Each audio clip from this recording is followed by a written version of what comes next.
Hi everyone, my name is Rishad. Today is the 9th of February 2025 and I'll be going over my weekly review of the SPY front testing strategy for the days open versus days close. So on the 3rd we had a sell signal giving us a loss of 0.86%, a loss of that much, or 8,853.6 USD. On the 4th we would have had another buy signal or a buy signal giving us a profit of 6,738.7 USD or 0.657%. On the 5th, we would have had a sell signal giving us a loss of 6,118.22 or 0.596% loss. On the 6th, we had a small profit of 555.72 off of a buy signal or 0.053%.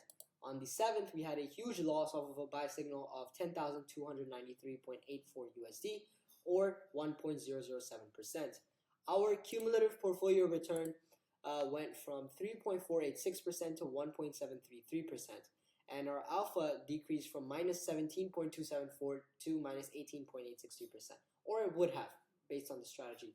That's all for this video. Thank you for watching. Enjoy, and I will see you in the next one.